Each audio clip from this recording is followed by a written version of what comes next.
Hello, I'm back! So, ayan na nga, it's already day 2 ng ating vlogmas. And I'm sorry kung medyo na-cut yung video ko yesterday kasi after namin kumain, ayun, chikahin lang. Then, nakalimutan ko na mag-update. As sabi ko nga, it's a new type of vlogging na hindi ako I'm getting used to pa. So I'm sorry about that. So for today, as always, ganun fair naman yung routine ko, pero syempre may papakita naman akong new sa inyo. So let's start my day for Vlogmas Day 2. Okay, so update lang sa mga brushes ko. Ito sila.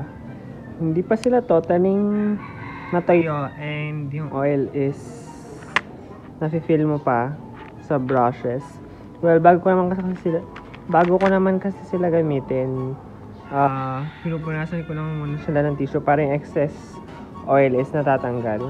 Pero itong beauty ay blending full ko, tuyo na siya. Kasi overnight lang matutuyo na to. So, ibibilad ko lang sila for ilang hours pa dahil may araw pa naman. So, dyan na muna sila. Okay. So, ayan. Dito na naman ako sa laundry area. Charming laundry area. And, nilinisin ko na yung mga wig. Well, hindi naman sila mabaho. Pero, I need to clean them. Diba? Ibababad ko lang muna sila for now. Nasaan na ba yung sabon na binili ko?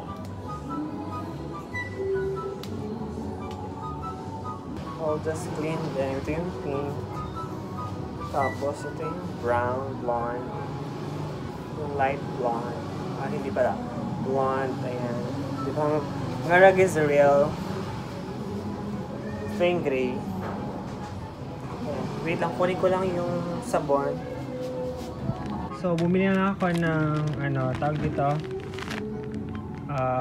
powder detergent para malis yung mga anik-anik like alikabok or what na dumikit, tsaka yung mga dirt, tsaka yung pawis syempre dun sa mga lace. And fabric conditioner syempre para manatiling soft and silky. Silky yung touch nila. So mostly ito lang naman yung ginagamit ko pang linis ng aking mga wigs. So let's do the process. Well, first pala, lagyan muna natin ang tubig.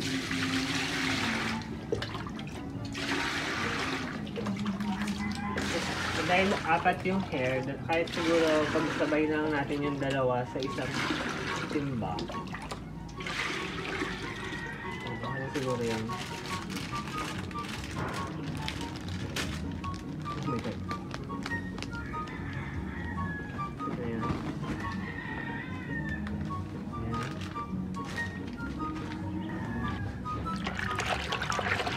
So let's just mix and this one as well.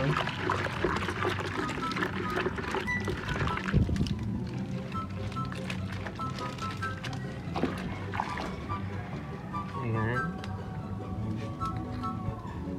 Then pwede natin itong mga wigs. Pisahan ko na siya dito. Ayan. Nilab-loob ko lang sila muna further. Ayan. Ayun per.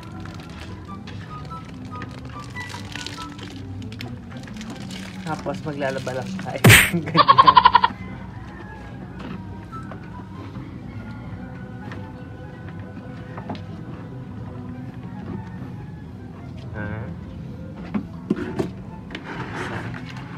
Kasi para yung mga alikabok sa buhok. Tsaka yung pawis, syempre matanggal. Especially din sa mga lace.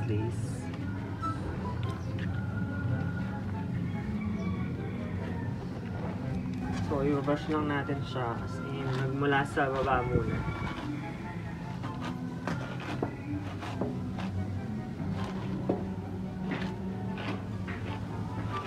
Tapos pataas.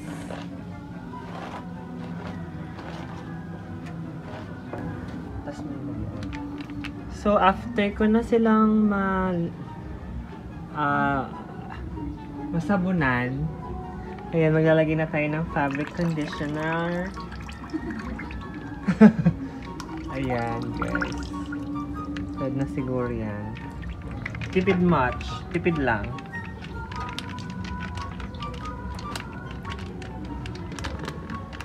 Ayan siya.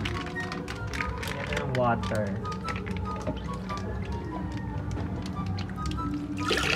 Ayan na magtipid.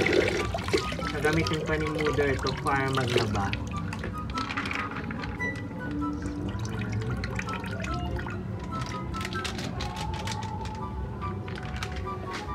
Tapos, ikot-ikot lang.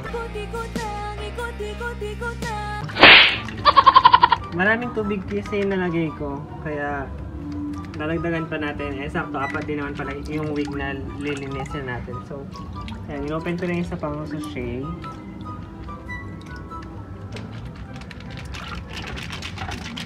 Assistant ko, guys. So, may assistant ako.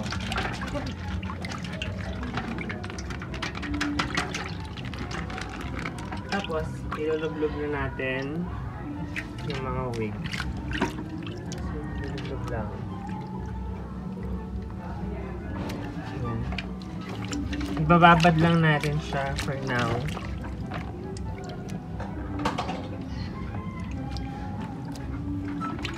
Ayan. So, ibababad lang siya natin for ilang hours. So, dyan muna yan. So, I'll be back again later, guys. So, I'm back and nakaligo na ako and nakain na din.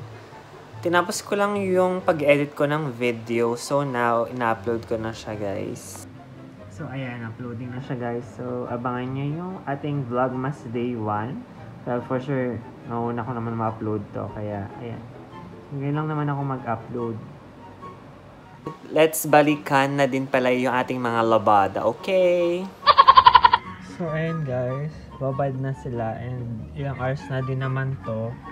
Ngayon is, kailangan natin silang isampay. Hindi ko na sila babanlawan ng tubig para magstay yung scent nung fabric conditioner. So, susuklay-suklayin ko lang sila then isasampay na natin.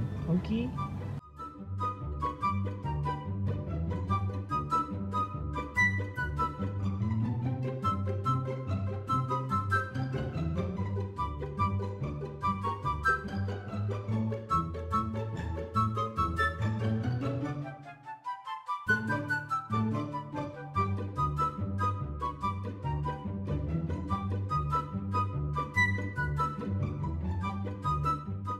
Ayun guys, nasampay na natin sila. Diba? Ayun yung mga labada natin, nasampay na natin guys. Diba? So ayan, as in papatuyin lang natin sila under the sun. And they're ready to go again. Tapos kapag gagamitin ko sila, doon ko na lang sila ini-straight or ini-style ulit. Pero pag ganon, after ko sila mapatuyo, tinatago ko muna sila para hindi naman sila kalat-kalat kasi wala ko masyadong wig block or wig head para ma-display. So, yun lang. So, balik ako later sa inyo, guys. And I'm back. So, I'm ready to sleep na. Saka paghilamos na rin ako. And let's call it a day dahil nakakapagod na araw din yung nangyari for today. Kaya sana nagustuhan nyo yung vlog day 2 na ginawa natin. Sana subaybayan nyo to ating VlogMas. And huwag kayong magsama panonood sa aking channel. At syempre kung hindi pa kayo nakakapag-subscribe sa aking channel guys, don't forget to subscribe and click yung bell button para ma-notify ka every time nag-upload ako ng bagong videos. So yun lang guys for today and I'll see you again tomorrow. Bye guys!